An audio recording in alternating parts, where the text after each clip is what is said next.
শামসুদ্দিনকে গুলি করলে কেন ভাই? শামসুদ্দিনকে গুলি করলে কেন? ভাই মিলে আমার মাকে খেলিয়েছিল তাই জন্য।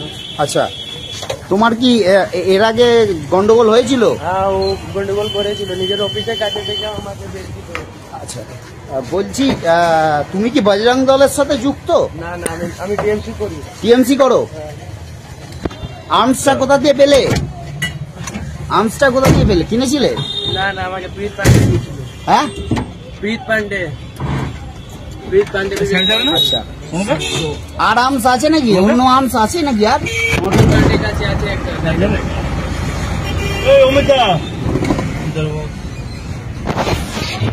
কোন তৃণমূল নেতা কি মদত দিল, তোমাকে সাপোর্ট দিল গোটা ঘটনায়? কোথায় পালিয়ে গেছিলে তুমি ঘটনার পর?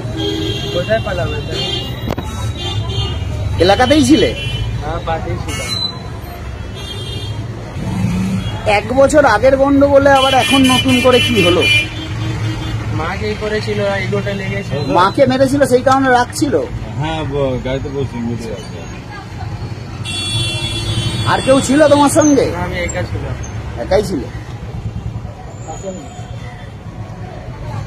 আগে থেকে প্ল্যানিং করেছিলে নাকি যে এই দিন মারবে, এরকম কিছু প্ল্যানিং ছিল? হঠাৎ সামনে পেয়ে গিয়ে গুলি করে দিলে? তুমি তৃণমূল দলই করো? আমি তৃণমূলে টিএমসি পার্টি করি।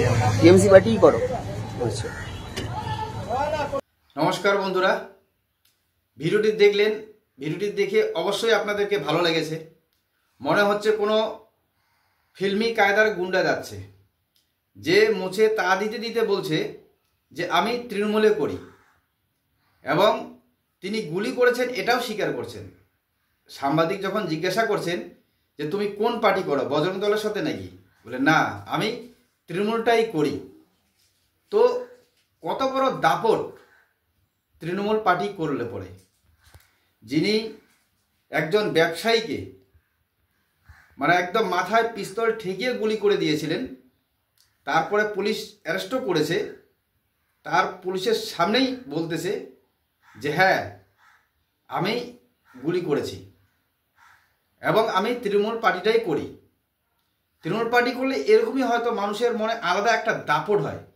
যেমন আমরা এই যে ভোট চলে গেল, ভোটে দেখলাম যে একজন বিজেপির পোলিং এজেন্টকে বলছেন ক্যামেরার সামনে, পুলিশের সামনে, সবই জানেন যে ক্যামেরা চলছে, পুলিশ আছে, তবুও বলছে 8 ঘন্টা সময় দিলাম, বেরিয়ে যা, নাইলে তোকে মেরে ফেলবো।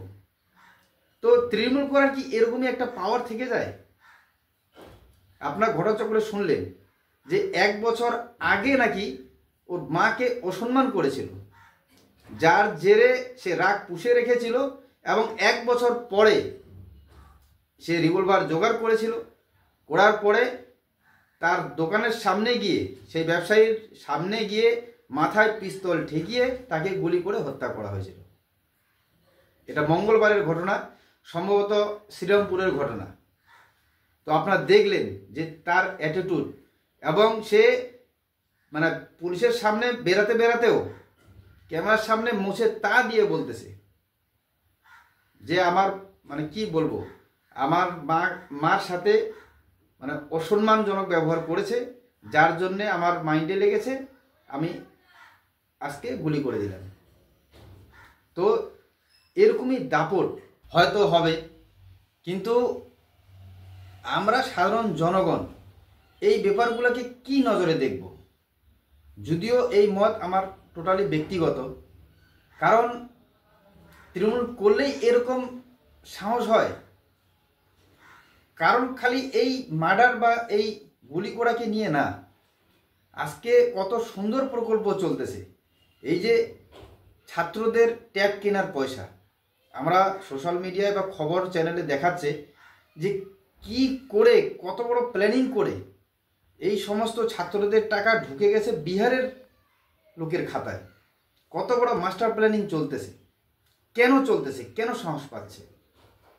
রেশন চুরি, মানে শিক্ষা ব্যবস্থার চাকরি চুরি, চুরি বালু পাথর থেকে শুরু করে, মানে পশ্চিমবঙ্গে মনে হচ্ছে যে চুরি কোনো ব্যাপারই না, মানে দুর্নীতি মুক্ত করার জন্য রাজনীতি হচ্ছে না রাজনীতি মানে দুর্নীতি করার জন্য রাজনীতি হচ্ছে, এখন বোঝা খুব মুশকিল।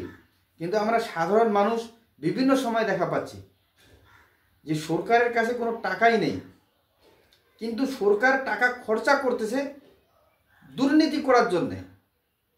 আমি আগেই বলেছি এই মত আমার ব্যক্তিগত, কারণ যেখানে সিসিটিভির কথা উঠে এসছে, 2টা মেডিকেল কলেজে লাগানো হয়েছে, এক জায়গায় 195টা, যেখানে প্রায় 1,60,000 টাকা পার একটা সিসিটিভি। আবার যেখানে 50টা লাগানো হয়েছে সেখানে ম্যাক্সিমাম 3.5 লক্ষ টাকা। ভাবা যায়? তো এটা তো মানে স্বাস্থ্য দপ্তর থেকে ডাইরেক্ট হচ্ছে। তো স্বাস্থ্য দপ্তর, যেখানে আমাদের মুখ্যমন্ত্রী নিজেই স্বাস্থ্য দপ্তর ধরে রেখেছেন, সেখানে কি তার কোনো নজরদারি নেই? বা এত বড় কাণ্ড ঘটে গেল, কি করে ঘটতে পারে? তো আমাদের রাজ্যে এত দুর্নীতি, এত চোর ছেচর, এত সব কিছু বেড়ে গেছে, যার জন্য মানে প্রশাসনের কোনো ভয় ডর কারোর মধ্যে কোনো কিচ্ছু নেই। তো কাজেই আমি আমার ভিডিওগুলোতে বলেই থাকি, সাধারণ জনগণই পারে এর জবাব দিতে।